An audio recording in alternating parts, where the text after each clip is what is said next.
जय गजानन, जय श्रीमन्नारायण, जय आदिशक्ति माता। दोस्तों, जेठ मास महात्म्य हमारे चैनल पर कथा अध्याय 6 तक श्रवण कर चुके हैं। आइए आज जेठ मास महात्म्य कथा अध्याय 7 को श्रवण करते हैं। दोस्तों, हमारी हर भक्ति वीडियो पहुंचे इसके लिए आप अभी तक लाइक सब्सक्राइब नहीं किया है तो अभी कर लें। दोस्तों, जैसा कि आप जानते हैं, जेठ माह का आज 7वां दिन है, तो आइए सबसे पहले सुनते हैं सोमवार की कथा जेठ मास स्कंद पुराण से। जेठ मास की प्रत्येक सोमवार का दिन पितृ शांति और पूर्वजों के कल्याण हेतु विशेष महत्व रखता है। इस दिन किए गए पिंडदान, तर्पण तथा अनुष्ठान पितरलोक से में भटके आत्माओं को शांति एवं मुक्ति प्रदान करते हैं। स्कंद पुराण ज्येष्ठ मास के 7वें प्रकरण में वर्णित सोमवार की कथा इसी आत्मा यात्रा एवं पितृकर्मों को महत्व से जुड़ी है। प्राचीन काल में मलवा में एक परोपकारी राजा निवास करता था, जिनका नाम था महाराज भीमसेन। राजा भीमसेन धर्म एवं सत्य के पथ पर चलते हुए अपने राज्य में अनेक पुण्य कर्म करते थे, किंतु वे अत्यंत दयालु हृदय के स्वामी होने के साथ साथ गहरे वैराग्य से भी परिपूर्ण थे। अपने संपन्न राज्य, राजसी वैभव और इंद्रजलिक मनोरथ सर्वोच्च वे चाहते थे कि उनकी आत्मा मृत्यु के पश्चात निस्तरित पूर्वजों की श्राद्ध क्रियाओं से मुक्त होकर इस लीला में लीन हो सके। एक बार उच्च स्नानादि के पश्चात राजा मंडप में विराजमान थे, तभी एक दिव्य दर्शन किया। एक श्रवणशील ब्राह्मण प्रकट हुआ, जिसके मुख पर संतोष व उल्लास का वैभव था। ब्राह्मण ने प्रणाम कर कहा, हे राजन, ज्येष्ठ मास की सोमवार की रात्रि दीपदान एवं पितृतर्पण से प्रेरित होकर आज पितृलोक में अनेक आत्माएं शांत होंगी। आपके आदान प्रदान और क्षमा पात्रों का अनुष्ठान कल्याणी सिद्ध होगा। राजा ने प्रणय भाव से पूछा, कृपया विस्तार पूर्वक बताइए, इस सोमवार क्या विशेष उपाय करने चाहिए जिससे मेरे पितर का कल्याण हो और मैं भी मोह बंधनों से मुक्त हो जाऊं। ब्राह्मण मुस्कुराया और अश्वत्थ वृक्ष की छाया में कथा का आरंभ किया। एक समय की बात है, महाकाल हिमालय में महर्षि पांडव के आश्रम में एक चतुर ब्राह्मण रहता था। नाम था वृद्धाशाली। वृद्धाशाली अपने इष्ट देव विष्णु को समर्पित था, परंतु उसका पूर्वज आत्मिक रूप से दुखी था।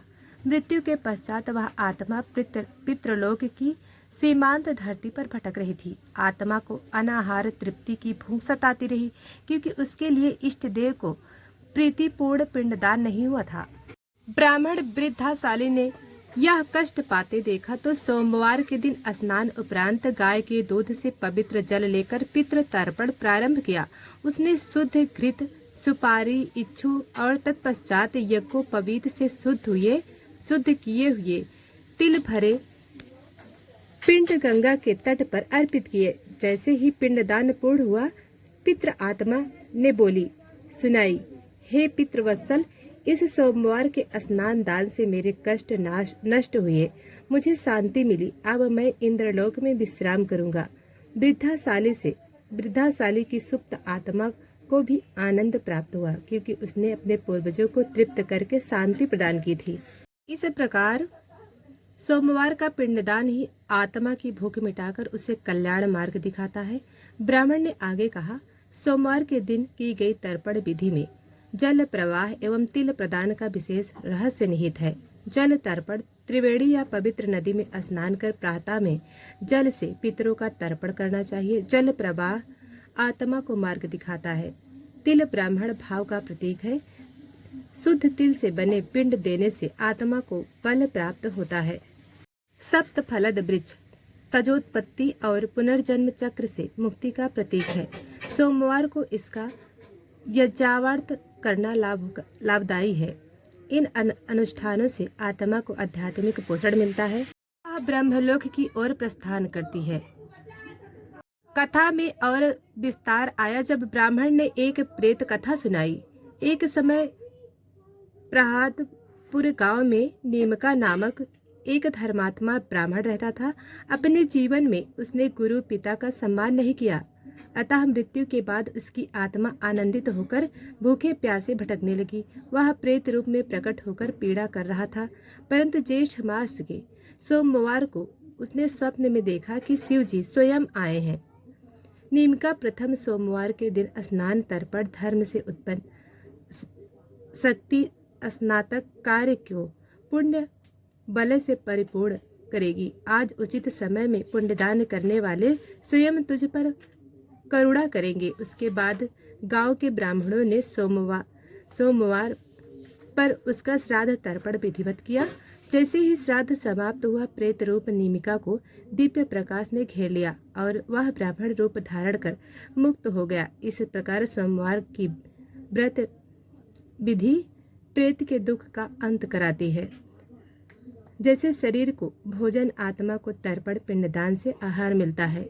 चल तर्पण, पिंडदान, होम आदि अनुष्ठान आत्मा को पितृलोक से। आइए सुनते हैं जेठ मास महात्म्य की दूसरी कथा। जेठ मास की तीव्रता चरम पर थी। तराई के किनारे बसे अनूपपुर गांव के खेत फट फट कर सूख रहे थे। कुएं का पानी धीरे धीरे लुप्त हो रहा था। पेड़ों की सोनी टहनियां जैसे आखिरी सांस ले रही हों। गांववासी एक भयावह शांति में थे। मन में अनोखा प्रश्न गूंजता, 2 जून रोटी तो मिल पाएगी? एक सुबह गांव के बुजुर्ग साधु वासुदेव महाराज का ध्यान तड़प कर टूट गया। उनकी तपोभूमि के ठीक ऊपर आकाश में एक रक्तवर्ण चक्र उत्पन्न हो रहा था और उसमें भीतर से निरंतर आवाज आ रही थी, बांध दो कृपा की न्यौछावरियां, वरना पिंजर की हर इच्छा सूख जाएगी।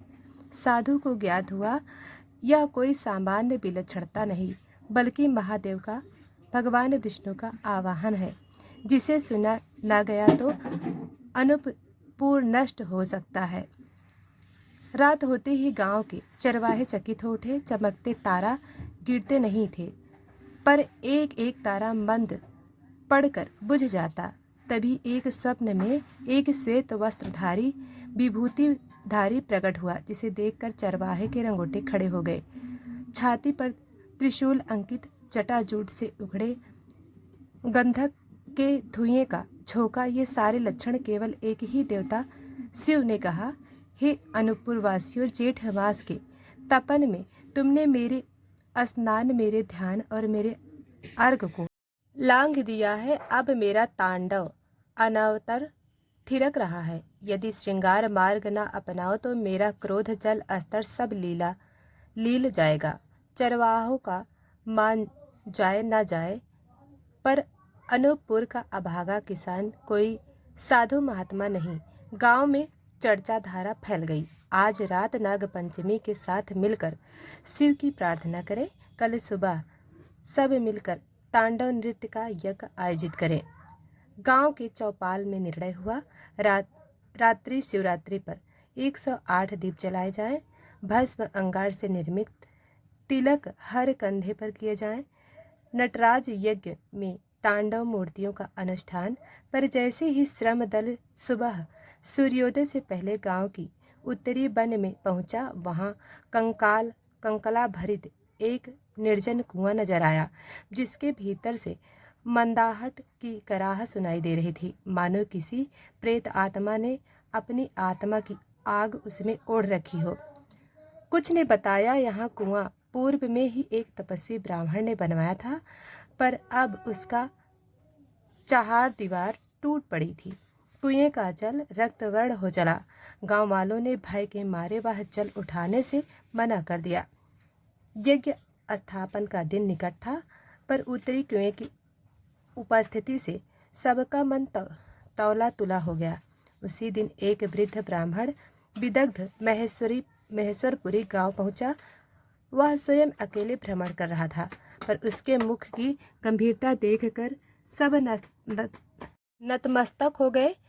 महेश्वरपुरी ने कहा, यहाँ कुआं सिर्फ जल का स्रोत नहीं, अपितु अज्ञान, संयम और आत्महिंसा का प्रतीक है, जिसे आप बिना शुद्धि और संतुलन के यज्ञ में लाएंगे, वहीं आपके यज्ञ की अग्नि को भी दूषित कर देगा। गांव ने पूछा। फिर समादार ब्राह्मणी ने धीमी स्वर में उत्तर दिया। शुद्ध हेतु त्रिसंध्या तर्पण की आवश्यकता सूर्योदय मध्याह्न और प्रातः तक कुएं के चारों ओर शीतल जल से अभिषेक, जगत शक्ति की आराधना, यज्ञ में चंद्रशेखर विधि, चंद्र दर्शन के साथ ही प्रत्येक मंत्र का उच्चारण।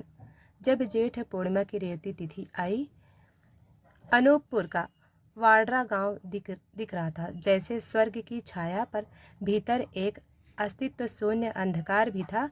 यज्ञ स्थल पर रखे नटराज की प्रतिमा चारों ओर गंधक, धतूरा और त्रिशूल रखा गया। यज्ञारंभ होते ही अचानक कुएं से धुआं उठने लगा और उसी धुएं में शिवलिंग की आभा सी दिखी।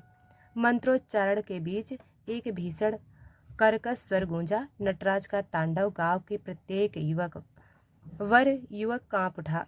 दीप स्तंभ हिल गया, पंखों की हवा रुक गई।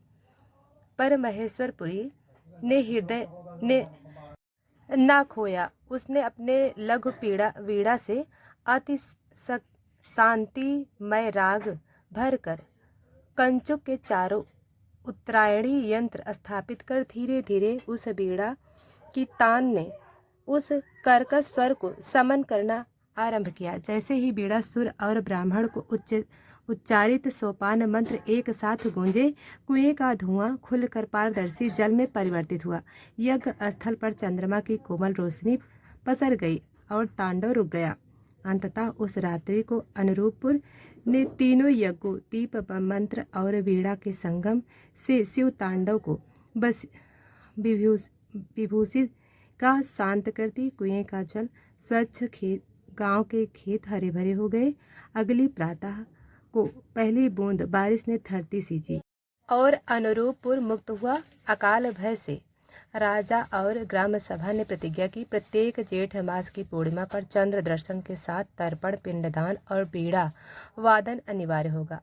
उत्तरी कुएं को शिव शीतल कुआं नाम देकर वहां स्नान वाटिका बनाएंगे ताकि अगली पीढ़ियां श्रद्धा न भूलें। दोस्तों, इस कथा से सीख है कि जेठ मास में तपिश तो होती ही है, पर यदि श्रद्धा में संगीत, कला और विज्ञान का मिश्रण कर दिया जाए तो वह तप स्वर्ग संवेदनशील होता है। शुद्धि, संतुलन और समर्पण से बनी विधि देवताओं को प्रसन्न करती है और भक्तों को संकट से उबारती है।